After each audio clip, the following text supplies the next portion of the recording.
Tuesday we looked at this knee cut pass. Just going to do a couple of different options from here. So anyone that wasn't here, similar to the double under, you don't go past the toe line. We use this slap and catch to make the grip in case Aaron's doing egg beaters. I'm trying to catch one of his legs with one of my arms. I want to use one arm to pass to the other. Once I made that grip, again, I want to put my hand on his hip. I'm going to cut an angle, and I'm just going to push his knee to the mat. Then I fill that space with my knee. The goal is to get my knee to the mat, so I'm controlling his hips. Then we looked at the underhook was king, so I wanted to win the underhook. I stuck my head on his throat, I found the elbow, and this leg was out as a base. I didn't want to be on a knee. And then from that position, I want Aaron carrying my weight, so I move my head from under his chin till over my underhook, so all my weight's on him. If he does nothing, I just step through. If he made quarter guard, from that position I can use my foot to push on either the top leg or the bottom leg, and then we sit into super chill broken scarf. But then I don't want to turn to face him because he's going to put me in the guard. So the detail was,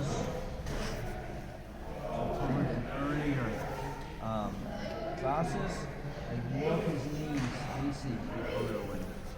Make that wedge, and from there I can cross face.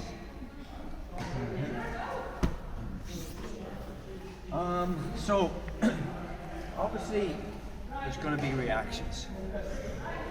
The main battle for the knee cut pass is obviously the reverse Danaher hook, me coming in, and he makes this connection.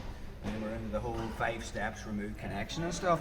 But we use this hip and lever concept, whereby I physically put one hand on the hip and I pin his knee to the mat and put my weight on that knee.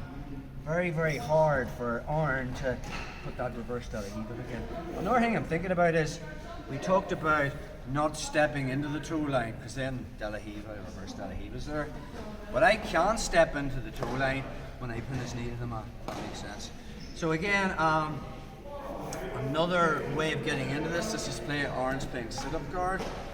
So obviously we know to pass, we need to get his back in the mat.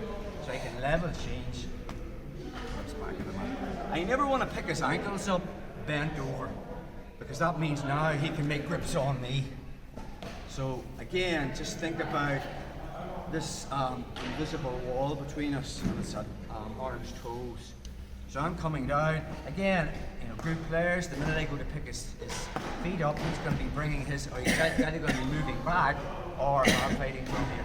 For me to make grips, he'll be pushing down. But while he's thinking I'm going low, I can make that first grip. Okay? And more than likely, he's going to bring 2 hands up to break that grip, pop it off. But the second he brings 2 hands up, that gives me the second grip. Does that make sense? So now I have those grips that I need. So again, from here, I'm going to be pushing his back onto the mat and physically cutting an angle. Notice the way, when I did that, I've stepped into that toe line. And because I'm physically pushing Aaron's knee to the mat with that grip, it's very, very hard for him to put in that reverse Danaher hook. Okay, and immediately, from here, I'm bringing my knee across. Again, this time we still will get the underhook. Sometimes the battle will be, put me in quarter guard, bro. See the way you get people that can really wedge with their thighs together, and you just can't free that leg. And sometimes my base doesn't feel that good with my head on this side. So another thing we can be thinking about is bringing our head to this side. And now I can physically put my hand on the mat. That gives me a lot more base than this version here. So if I'm feeling that I'm stuck in quarter guard, I'm going to move my head to this side, put my head on the mat. Aaron tries to move his upper body from here. It's very, very difficult because I've made a wedge between my elbow and my head. Plus I have a hand here as well. Perfect. So now that's a lot easier for me to use that hand as a base, and then I can free and kick that leg. And then I'll walk this hip away again, control the head, under his heels, But notice the way when I wasn't controlling that hand, he can also rise with it. So let's take a look at that as well. So again, as I say, he's playing that seated guard. I'm going to fake just to go for the ankles. The second orange grips come low, I go high. I'm expecting two hands to come up, and when they do, that gives me the second grip. So now, as I get his back on the mat, I'm already cutting that angle, yeah, and sliding my knee into that space, winning the underhook. And now from there, I can start to play the whole game. But if he puts me in quarter guard, and I feel that I'm struggling to remove that, I'm going to bring my head to this side. And I can use this hand as a base to free my leg. But another weapon now Aaron has, he can start pushing on my hip. So now he's got me caught in quarter guard, and he's pushing to keep me away. So if that's the case, I will pluck this first, and now I can just sit into this position here. Yeah.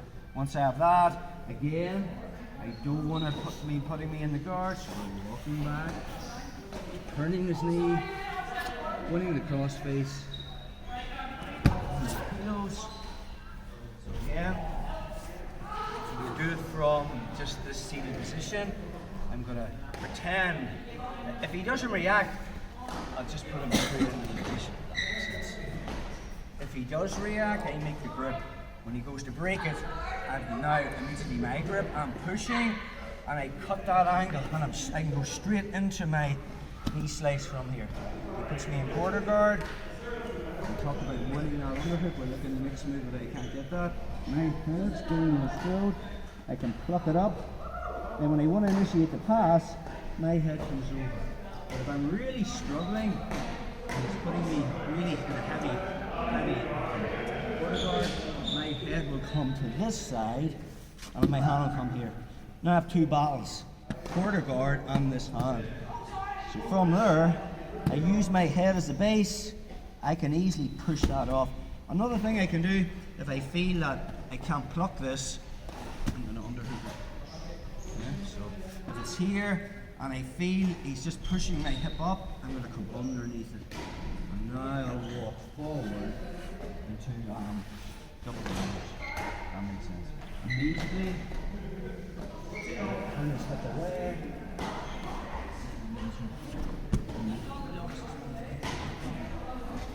So again, seated guard, level change, make that grip. That gives me that second grip. I'm going to cut that angle. Now I'm stepping in and I'm pinning that mat. So when you're drilling this with your partner, you're going to try put that reverse down hook in. Even if he half, see the way Aaron's half got it in there, I'm going to coax him out of it by just doing that. Okay, so now I'm sitting on that leg. He needs a good bite to play the reverse Danaher. Now I'm coming in. I win that underhook. Already I feel Aaron's got a real bite on that leg of mine, so I probably wouldn't go to Tuesday nights. I'll immediately come to here. And then I'll be using that to kick free. Options to block it, or options to come under. And then I can walk it forward, turn his hips, control the head, under the knees. Okay, let's drill that guy.